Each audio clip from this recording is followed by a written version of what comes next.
What if I told you that both Moses and Jesus were Muslims? What if I told you that Islam means peace, obedience, and submission?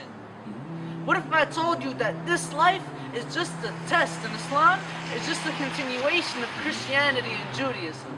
After all, the Virgin Mary did in fact wear a veil. And yes, Muslims do believe in biblical stories such as Jonah and the whale. What if I told you that according to the Bible, Jesus had fair skin, he wasn't white nor was he pale, and that the true faith of Jesus will prevail? What if I told you that the Bible was written hundreds of years after the death of Jesus by John, and that the modern Bible is something that man had drawn? What if I told you that Muslims greet each other by wishing peace upon one another, and that our women are not oppressed?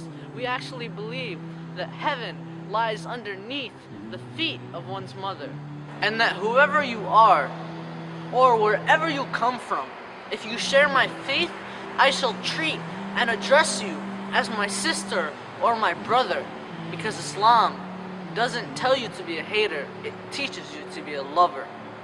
With this poem, I'm not attacking anyone's beliefs, so please do not be offended. These are the views of me and my fellow Muslims. See, we believe that with Islam, the religions of the book have been extended, and with Muhammad being the seal of messengers, the prophecies have ended. See, we believe that Jesus was never crucified. God had replaced him with a lookalike in the eyes who had pretended. Think about it. If Jesus died for your sins, then shouldn't your life be guilt-free and splendid?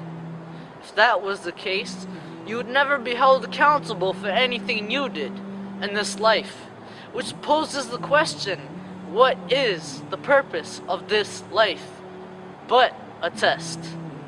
There is something that you must take in and understand. Jesus is not God. He is a man. See, Jesus never said to worship him.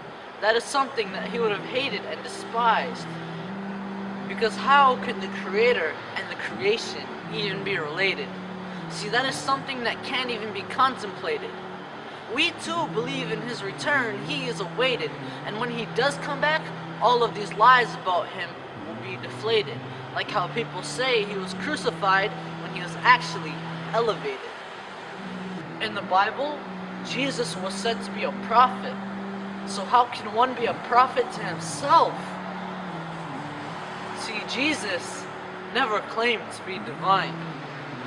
Did you know that both Christianity and Judaism forbid the consumption of both alcohol and swine? And actually, it is just a myth that Jesus ever drank wine.